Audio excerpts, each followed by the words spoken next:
Yo, what's going on, homies? It's your boy Stumped back for another OPTC video, and in today's video, we have a bunch of tickets. It's been a little while since I've done one of these videos, actually. We have a butt ton of tickets as of, like, the last, I don't know, 30-ish days, I believe. From playing this game. Let's just delete all these red mails, and let's have a look when the last ticket was. From about 20 days ago. Now, stereotypically, I used to save all of these tickets. We'd sit down, we'd do a video, we'd do some recording. But just with life, lately, I just really haven't had a chance to do something like this. But I had a little bit of time, and I sort of wanted to get everyone's thoughts and opinions on the One Piece Day celebration. And I thought, you know, let's pop some tickets along the way, and have you guys something to watch while I sort of ramble on about, not the state of the game, but like, what's going on in the climate of the game right now. Now, I did go through and pop all of my gold tickets. You guys want to have a gander at them. I believe I picked up a few legends, actually. We pulled Queen off a gold ticket. We pulled Hiyori off a gold ticket. Sanji off a gold ticket as well. And then just Whitebeard versus Shanks as well. And then some couple other rare recruits there as well. So if you guys care about those, that's there for you. But we're going to start it off. We did get our Grand Party 15 wins today. So we are going to start it off with the limited pool from there. And then we're just going to make our way down. But as of the current climate of the game and how the One Piece Day celebration is going, I'd love to know your guys' thoughts and opinions on not only the characters, but the content, all that fun stuff that has been going on right now within One Piece Treasure Cruise. We'll take a Momo, that's a Final Tap tablet. I believe mine's done, but Road to 150 is always a fun time. With the release of Kaido vs.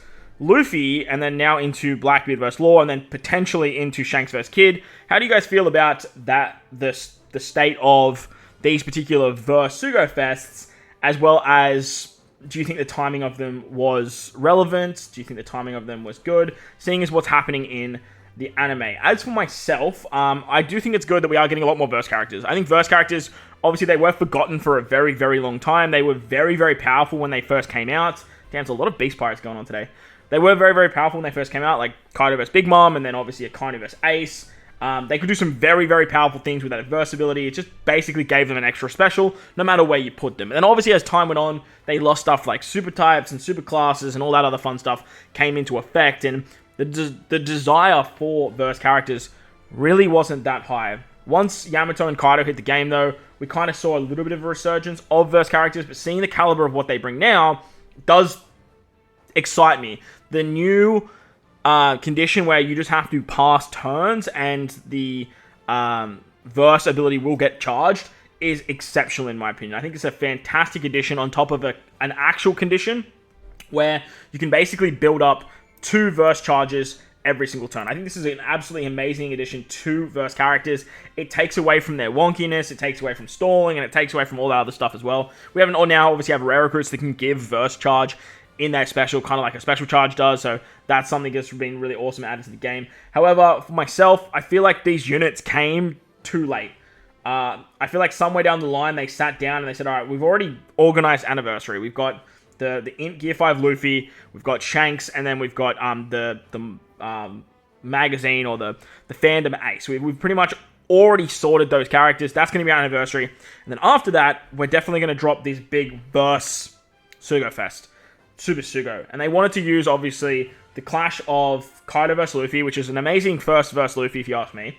It gives Kaido a little bit more love, because, look, Kaido had the longest arc in One Piece history. He's a very renowned bad guy. Like, he's a very, very... In my opinion, in the beginning, he was a very poorly written villain, and then he obviously became a very well-written villain. Just the slow burn of Kaido, for me, was too much. Where Big Mom, I think Big Mom is just a fantastically written villain. But, same with Blackbeard. But... Kaido as well, actually. But, last part, I promise. But Kaido ended up getting the renown to his name, in my opinion anyway. So it's good to see that, like I said, verse Luffy and Kaido was the first Luffy to get a verse. And obviously Gear 5 being peak piece, like, it had to happen. The thing that I'm a bit upset about now is, like, we just had Gear 5 Luffy versus Lucci, for example. And that fight was still very fresh. Obviously, with the release of Black vs. Law, we had stuff like Garp vs. Kuzan.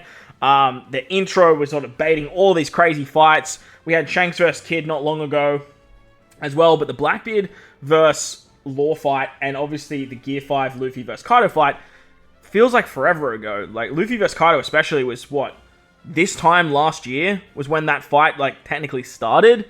And we got the original Gear 5 for not One Piece Day last year, but it was the Gear 5 celebration, around this sort of August time frame.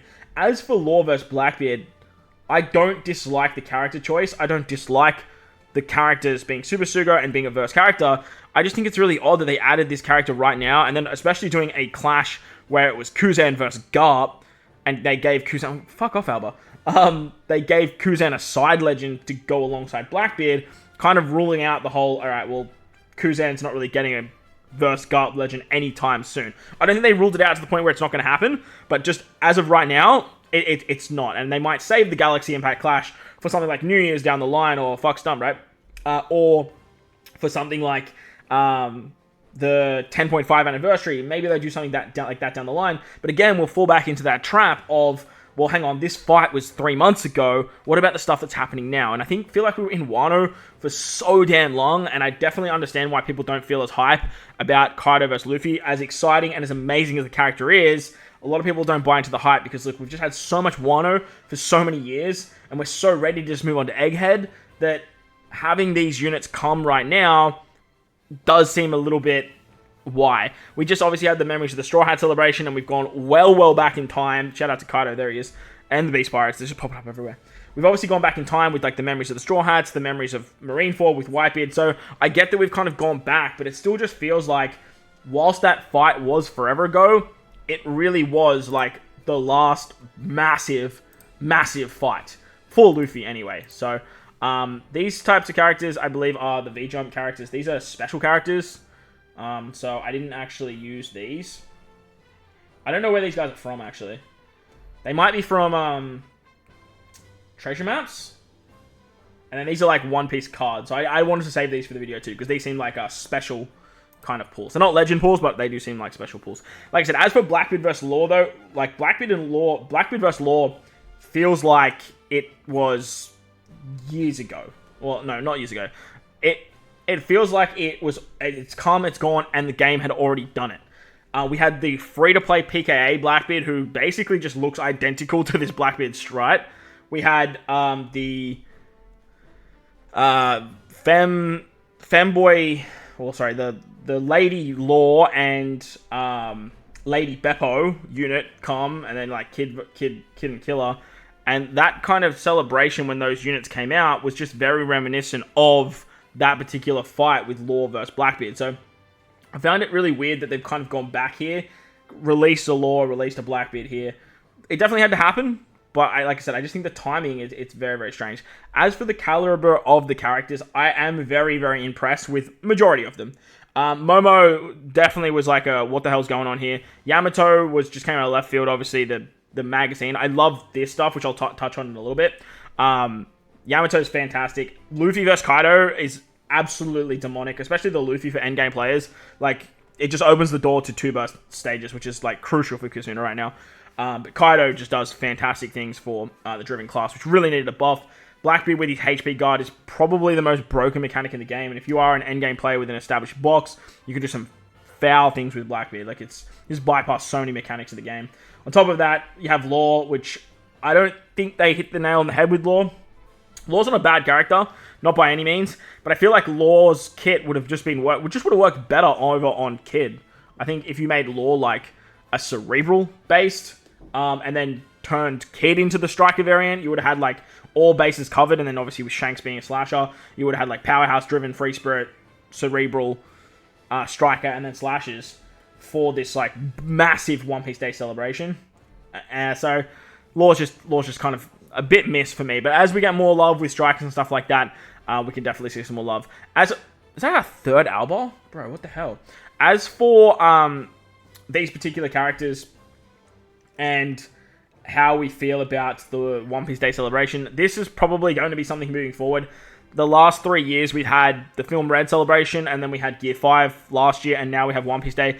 I feel like they're always going to find a way to drop these massive Super Sugo Fests 3 months roughly after anniversary. So once you sort of get done spending on all your gems on anniversary, these banners are the next ones that you guys want to save for.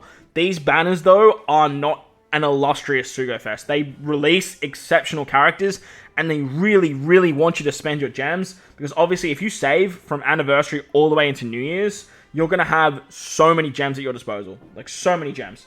But they throw these 3 massive Sugo Fests with very, very good characters into the mix to make you guys summon, so that way you realistically only have about 3 months worth of summoning for...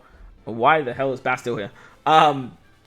You realistically only have 3 months to summon for the New Year's batch that will come with, again, another 3 massive Super Sugos. Now, as for the New Year's banners, they're always a lot better than any other banner because they usually throw 3 Super Sugo characters on the same banner. You go to the 30th step and you get one of the 3. Very similar to Anniversary as well, which we got the same steps for, which was absolutely exceptional. They're the 2 banners of the year that are always going to be the, oh my god, you kind of have to summon here. Like, it's if you don't summon here, like, you're just bypassing too much time.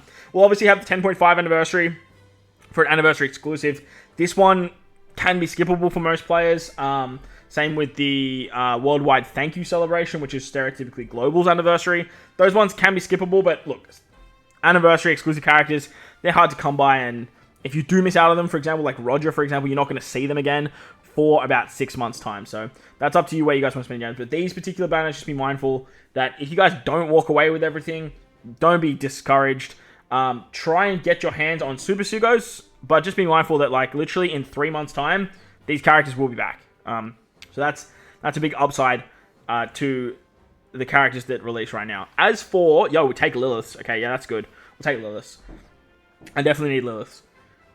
As for the Yamato character, and even looking back to the 10th anniversary Ace, I love what they're doing with these, like, non-anime-centric units. They're kind of based either around, like, a magazine or a fandom or something within the OPTC, like, community, and they bring it to life in OPTC. The Yamato, the best Orion character, is fantastic. Obviously, another Super Sugo Fest Yamato, like, sick, yay, every Yamato that we get is Super Sugo. But the fact that they went off-grid and they just made her like an Orion, and she's completely different, is fantastic to me. I'm a big fan of what she does, not only as a character, but her artwork, special animations, all that fun stuff makes it very exciting. And same with, like, Ace as well. I do think that should have been Garp, but, like, look, the fact it's Ace is understandable too. And I hope to see more of that moving forward. But all in all, let me know what you guys think of the One Piece Day celebration. Please give your feedback down below in the comment section. Let Bandai know, let me know, let everyone know how you guys feel about these, like, massive Super Sugo Fest being, like, 3 weeks apart, and then obviously getting, like, Kazuna banners and treasure map banners, and dropping a treasure map legend in between as well. It can be a lot for players, and I definitely understand. I'm not a huge fan of the structure myself, but when you look at it as a whole, the Luffy vs. Kaido, that was on a treasure map banner, so you had the opportunity to pick up a lot of treasure map units that you guys might have been missing, or characters like Atlas that no one's really summoning for. I just wish that they had included Usopp and Frankie. I just don't understand why they didn't. And then with the next part of the Super Sugo, that'll be on a Kazuna banner, so then you'll have access to all the Kazuna rare recruits, have access to all the Kazuna legends that they do put on the banner. But like I said, let me know down below how you guys feel about the celebration as a whole, and how do you guys feel about it moving forward. Pretty fitting with a finish on a Blackbeard there, but it's going to wrap up the video.